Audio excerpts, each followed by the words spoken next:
भगवान की सुंदर सी कथा कल हम लोगों ने श्रवण की। राजा परीक्षित को 7 दिन में मरने का श्राप लगा। राजा परीक्षित बहुत डर गए। जिस व्यक्ति को 7 दिन में ही मर जाना हो, डर तो स्वाभाविक है, डरेगा। अच्छा, जीवन में जब डर आए तो क्या करना चाहिए? हमें सच्चे गुरु की शरण ग्रहण कर लेनी चाहिए। राजा परीक्षित को जब डर लगा, उन्हें 7 दिन में मरने का श्राप लगा, तो भाई जैसे ये पता चल जाए कि मैं आज से 7वें दिन मरने वाला हूं, स्वाभाविक है कि उसे डर तो लगेगा। मौत को इतने करीब से देखोगे तो डर तो लगेगा। राजा परीक्षित को भी डर लगा था। राजा परीक्षित तुरंत निकल गए, गंगा का किनारा पकड़ा और एक अच्छे संत के पांव पकड़ लिए, श्री सुखदेव भगवान के। सुखदेव जी के चरण पकड़कर परीक्षित ने कहा कि गुरुदेव, मेरे पास समय कम है, 7 दिन है मेरे पास, बस इन 7 दिनों में मेरा उद्धार हो जाए, ऐसी कोई कथा सुना दीजिए, ऐसा कोई मार्ग मुझे बता दीजिए जिससे मेरे को दर दर की ठोकर ना खानी पड़े। सुखदेव जी ने मुस्कुराते हुए परीक्षित के सिर पे हाथ रखा, कहा बेटा चिंता ना करो। खटवांग नाम के एक राजा के पास केवल 48 मिनट बचे थे। आपके लिए तो फिर भी 7 दिन बहुत है। एक खटवांग नाम के राजा थे, वो इंद्र के पास गए थे। इंद्र से कहा, इंद्र ने कहा कि आप मेरी मदद किए हैं, मैं आप पर बड़ा खुश हूं, कोई वरदान मांगो। तब उन्होंने कहा कि मुझे बस एक ही इच्छा है, ये बताओ कि मेरी मृत्यु कब होगी। इंद्र ने यमराज से पूछा। यमराज ने कहा कि इन्हें 48 मिनट में इनको मरना है, अभी से 48 मिनट के अंदर इनकी मृत्यु हो जाएगी। जब खटवांग को पता चला कि मुझे केवल 48 मिनट में ही मरना है, तुरंत वो स्वर्ग से मृत्यु लोक आ गए और गंगा के किनारे बैठकर राजा खटवांग ने उन 48 मिनट में क्या किया, वो जरा समझने की बात है। यदि ये 48 मिनट की कहानी चर्चा आप समझ गए और धारण कर लिए, तो मुझे लगता है कि आप सब कुछ सुन चुके, सारे वेद पुराण समझ चुके। आप क्या लिखा है? उन 48 मिनट में राजा खटवांग गंगा के तट पर आए, आंख बंद करके बैठे और उन 48 मिनट में क्या किया जो हम पूरी जिंदगी में नहीं कर पाते, 100 साल की उम्र में नहीं कर पाते, खटवांग ने 48 मिनट में कर दिखाया। क्या किया जरा सुनिएगा। राजा खटवांग ने आंख बंद की और अपने मन से, कहां से? अपने मन से अपनी पत्नी को, अपने परिवार को, अपने पुत्रों को, मैं यहाँ का, अच्छा खटवांग पूरी दुनिया के राजा थे उस समय, भारत के सबसे बड़े राजा खटवांग। ये खटवांग कौन है? बोले भगवान राम के पूर्वज हैं ये खटवांग। इन्हीं के वंश में आगे राम का, दशरथ जी का, फिर राम का जन्म हुआ। ये राम के पूर्वज थे खटवांग। हाँ, तो खटवांग अपने, वो बहुत बड़े राजा थे, पर वो 48 मिनट में क्या कर रहे हैं? मैं राजा हूं, उन्होंने अपने मन से निकाल दिया। मैं किसी का स्वामी हूं, उन्होंने अपने मन से निकाल दिया। मैं कौन हूं? कुछ नहीं हूं। उन्होंने अपने आप को मिटा दिया, अर्थात वो भूल गए कि मैं कौन हूं। बंधन और मोक्ष का कारण मेरी मां शरीर नहीं होता है, समझिएगा। विषय थोड़ा कठिन है, आप बहुत गंभीरता से समझिएगा। बंधन और मोक्ष शरीर का नहीं होता, क्योंकि शरीर तो एक साधन है, आपको दिया गया है। मरने के बाद शरीर यहीं छूट जाता है, तो शरीर से कोई लेना देना नहीं है। प्रधानता शरीर की नहीं होती मां, प्रधानता मन की होती है।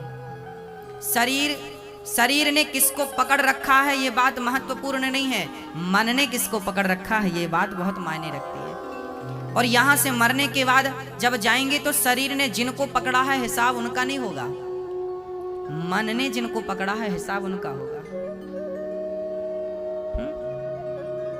खटवांग ने 48 मिनट में क्या किया? अपनी पत्नी को, मैं किसी का पति हूं, मैं किसी की पत्नी हूं, मैं किसी का पिता हूं, मैं किसी का पुत्र हूं, मैं किसी का राजा हूं, हाँ, मैं कहीं का मालिक हूं, सब कुछ भुला दिया। कहीं मेरा राज्य था, कभी मेरी हस्ती थी, सब भूल गए। और राजा खटवांग ने अपने मन को शून्य कर दिया, जीरो, खाली खाली। क्या कर दिया? अंदर कुछ नहीं, खाली। जब आपके अंदर मन मंदिर में कुछ रह ना जाए मेरी माँ, कुछ ना रह जाए, यही तो आपका मोक्ष है, यही तो आपकी मुक्ति है। और कुछ रह जाए, यही तो आपकी सदगति में बाधा है। मरने के पहले अपने मन को खाली कर लो, सारी इच्छाएं मिटा डालो। कोई इच्छा नहीं, कोई तमन्ना नहीं, कुछ नहीं। चाह गई चिंता मिटी, मनवा वे परवाह, जिसको कछु ना चाहिए सो ही साहनसाह। कुछ नहीं, जीरो। तो मैया जी आप जीरो कब हो पाओगी, हमें बता दो। आप अपने अंदर की इच्छाएं कब मिटा पाओगी दादाजी, कब? है कोई सुनिश्चित तारीख? और ये बहुत बड़ा काम नहीं है। 48 मिनट में खटवांग ने कर दिखाया तो हमें लगा कि वो कर सकते हैं तो हम भी कर सकते हैं। भूल जाइए सब। ऐसे मेरे मन में बिराजिए, है ना? सब कुछ भूल जाओ, बस एक ही चीज याद रहे, मेरे तो गिरधर गोपाल, दूसरो न कोई। ऐसे मेरे मन में बिराजिए कि मैं भूल जाऊं काम धाम, गाऊं बस तेरा नाम। भूल जाऊं काम धाम, गाऊं बस तेरा नाम। सीताराम सीताराम सीताराम सीताराम सीताराम सीताराम सीताराम सीताराम। ऐसे मेरे मन में बिराजिए, ऐसे मेरे मन में बिराजिए कि मैं भूल जाऊं काम धाम, गाऊं बस तेरा नाम। भूल जाऊं काम धाम, गाऊं बस तेरा नाम। भूल जाऊं काम धाम, गाऊं बस तेरा नाम। भूल जाऊं काम धाम, गाऊं बस तेरा नाम। सीताराम सीताराम सीताराम सीताराम सीताराम सीताराम सीताराम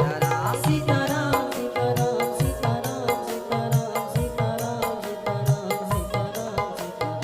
ऐसे मेरे मन में बिराजिए, ऐसे मेरे मन में बिराजिए कि मैं भूल जाऊं काम धाम, गाऊं बस तेरा नाम। भूल जाऊं काम धाम, गाऊं बस तेरा नाम। भूल जाऊं काम धाम, गाऊं बस तेरा नाम। भूल जाऊं काम धाम, गाऊं बस तेरा नाम। सीताराम सीताराम सीताराम सीताराम सीताराम सीताराम सीताराम सीताराम सीताराम सीताराम सीताराम सीताराम सीताराम सीताराम सीताराम।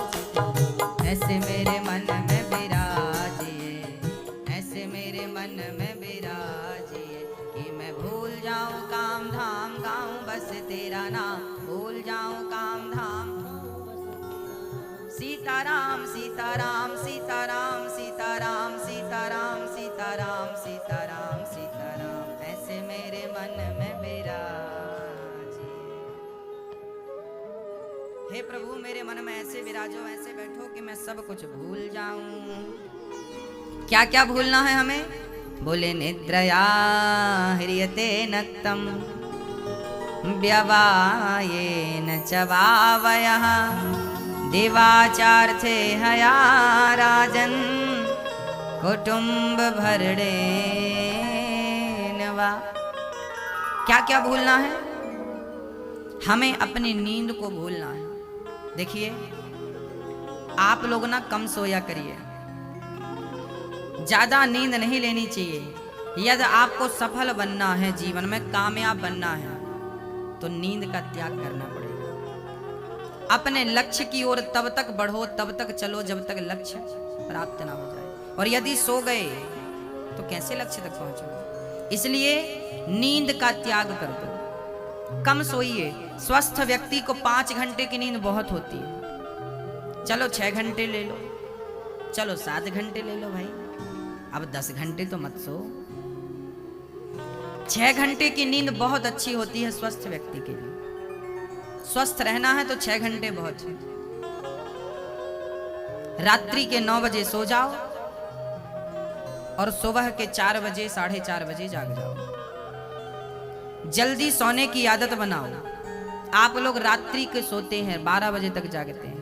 रात को जो जाए, रात को आजकल ना रात को 12 बजे 1 बजे तक 2 बजे तक लोग खाते हैं, चरते हैं, इनको बोलते हैं निशाचर। निशा मतलब रात्रि और चर मतलब चरना। जो रात को चरे वो निशाचर। क्या बोलते हैं इनको? निशाचर। रात्रि को चरते हैं। जल्दी सो जाइए। स्वामी श्री करपात्री जी महाराज 9 बजे सो जाते थे और रात्रि के 3 बजे जाग जाते थे। जाग के वो पहले सुबह की हवा लेते थे, वॉकिंग करते थे, उसके बाद क्रियाओं से निवृत्त होकर स्नान ध्यान से और शीर्षासन पर खड़े हो जाते थे, सिर नीचे पांव पर, और सिर के बल खड़े होकर पूरी दुर्गा सप्तशती का पाठ करते थे। अपने आप को तपाते थे। याद रखना मेरी माँ, ये जो हमारा शरीर है ना, इससे आप जितना काम लोगी ये शरीर उतना स्वस्थ रहेगा, और इस शरीर को जितना आराम देंगे ये शरीर उतना बिगड़ेगा। सही है कि गलत है? हाँ या ना? तो शरीर से काम लीजिए। क्या काम ले सकते हैं हम लोग? इस शरीर से काम लेना है भाई। चल हाथ उठ, माला पकड़, चल आंख बंद हो जा, चलो जिहवा चालू हो जाओ। सीताराम सीताराम गाओ रे गाओ रे गाओ रे। सीताराम सीताराम सीताराम सीताराम सीताराम सीताराम सीताराम। क्या हो रहा है? आप अपने शरीर से इस प्रकार का काम ले रहे हैं। अब देखो, हम चाहें तो शरीर से काम लें और नहीं तो फिर पड़े रहो। कौन बोलने वाला है आपको? अपनी उम्र बढ़ाना हो, स्वस्थ रहना हो, जल्दी जागिए और ज्यादा से ज्यादा काम कीजिए, योग करिए। निद्रया ह्रियते नक्तम। कम खाइए। क्या खाइए? कम। रसगुल्ला मत खाया करिए, कम खाया करिए, कम। कम कम खाइए, कम खाइए। और क्या खाइए? अच्छा, आप लोगों का ना खाने पीने में भी विचार नहीं है, क्या खाएं और क्या ना खाएं, इस पे आप विचार बिल्कुल नहीं करते। जो मिले सब खा लो, कुछ भी क्यों खा लो। हमारे भारत में ना खाने पीने के पहले विचार किया जाता था, कहाँ खाएं कहाँ ना खाएं। हाँ हाँ, खाने पीने के विचार पहले विचार होता।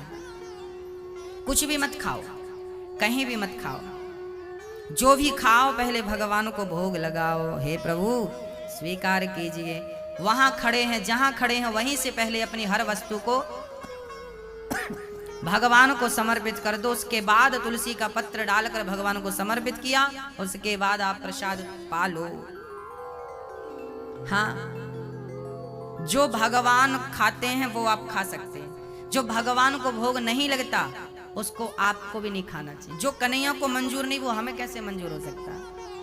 हाँ, इसका आपको हमको ख्याल रखना चाहिए। आजकल हमारे बुजुर्ग लोग कह गए हैं, जैसी राखो शुद्धि वैसी बने बुद्धि। जैसा खाओ अन्न वैसा रहे।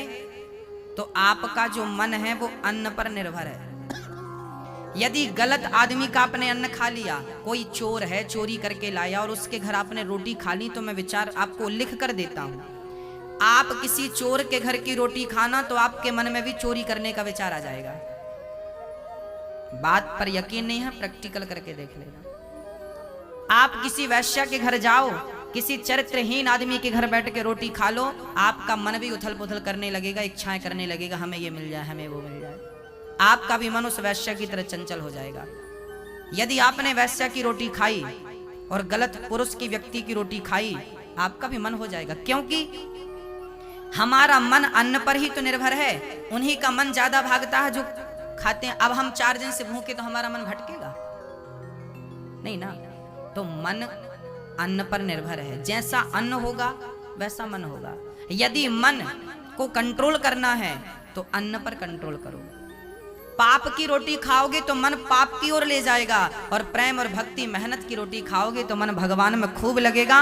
लोग कहते हैं गुरुजी हमारा मन नहीं लगता भगवान में, इसका मतलब कि आपका अन्न दूषित है, अपने अन्न को ठीक कीजिए। जो कहते हैं कि गुरुजी हमारा मन नहीं लगता भक्ति में, आपका अन्न दूषित है, अन्न को ठीक कीजिए। क्या दूषित है? अन्न। एक बार हम गुरु मंत्र दे रहे थे, गुरु मंत्र में हमने कहा कि भाई गुरु मंत्र लेने के बाद एक चीज तो छोड़नी पड़ती है, एक चीज छोड़नी पड़ेगी आपको। गुरुजी से पूछा, उन्होंने कहा गुरुजी क्या छोड़ें? हमने कहा झूठ छोड़ दो। उन्होंने कहा गुरुजी हम झूठ कैसे छोड़ दें, हम तो व्यापारी हैं, और व्यापार बिजनेस में तो झूठ बोलना ही पड़ता है, कारोबारी हैं हम, दुकान है हमारी, आजकल झूठ नहीं बोले तो दुकान नहीं चले, ऐसा लोगों ने हमसे कहा। तब हम आपसे भी कहना चाहते हैं, देखिए ऐसा नहीं है कि आप झूठ बोलेंगे तो ही आपकी दुकान चलेगी। अच्छा सारे लोग झूठ बोलने लगे तो क्या होगा? ऐसा नहीं है मेरी माँ। देखिए क्या होता है, व्यापारियों को बोल रहा हूं, जो लोग ये कहते हैं कि व्यापार तो चल ही नहीं सकता झूठ के बिना, उन व्यापारियों को कैसे व्यापार चलाना है और सच के संग कैसे रहना वो समझा रहा हूं। आपने 10 रुपए की चीज बाजार से खरीदी, कोई भी चीज 10 रुपए की, तो आप 10 की चीज 12 में बेचिए, ये झूठ नहीं है, ये बिजनेस है भाई, आपकी रोजी रोटी भी तो जुड़ी है ना। आप 10 रुपए की चीज 12 में बेचिए, नो प्रॉब्लम, किसी को प्रॉब्लम नहीं है। समस्याएं तब होंगी जब 10 की चीज आप 20 में और 25 में बेचेंगे, फिर वो पाप हो जाएगा, वो गलत हो जाएगा, वो धन आपकी मन को और आपकी बुद्धि को भ्रष्ट कर देगा। मेहनत का खाओ। मेहनत का क्या है? मेहनत का यही है कि 10 रुपए की चीज 11 में 12 में बेची जाए, ज्यादा से ज्यादा 13 में बेची जाए, ये नहीं कि सीधे दुगनी कर दी जाए। 15 की बेचोगे तो भी नुकसान है। जो उचित है वो कमाइए, जो अनुचित है वो मत कमाइए। बहुत जल्दी बड़े आदमी बनने का, धनवान बनने का स्वप्न मत देखिए। वो बुद्धि, वो धन यदि आ भी जाएगा ना तो वो आपकी बुद्धि भ्रष्ट कर देगा। धन बहुत अच्छी चीज नहीं है, बुद्धि बिगाड़ता भी है। भाई भाई को झगड़ा करा देता है धन, हाँ लड़ाता कि नहीं? धन बहुत अच्छा नहीं है, मेहनत का बहुत अच्छा है, 2 नंबर का बहुत अच्छा नहीं है। व्यापार करिए, बिजनेस करिए। और मैंने तो एक बात समझी है भक्तों, कि आप तो, हम कहते हैं कि आप तो कह दीजिए कन्हैया ये बिजनेस भी तेरा, ये व्यापार भी तेरा, अरे सब कुछ तेरा है, हमारा क्या है? जब अपना मान के आप कमाई करेंगे, अपना मान के काम करेंगे तो आपको पाप और पुण्य लगेगा। जब सब कुछ भगवान का मान के करेंगे तो पाप और पुण्य से बच जाएंगे, सीधा गोविंद का फिर वो सब कुछ। राम इतना दीजिए जामे कुटुंब समाए, और मैं भी भूखा ना रहूं, कोई साधु ना भूखा। कोशिश ये करो कि मैं भी भूखा ना रहूं और कोई हमारे घर आ जाए तो भूखा ना जाए। विधाता हमें छप्पर फाड़ कर मत देना, इतना देना जिससे हमारी बुद्धि पवित्र बनी रहे, हमारे मन में दीन दुखियों के प्रति सद्भावना बनी रहे, सेवा करने का भाव बना रहे, सत्य बोलने का भाव बना रहे। हमें इतना धन मत दे देना कि हम आंख उठाकर चलने लगे।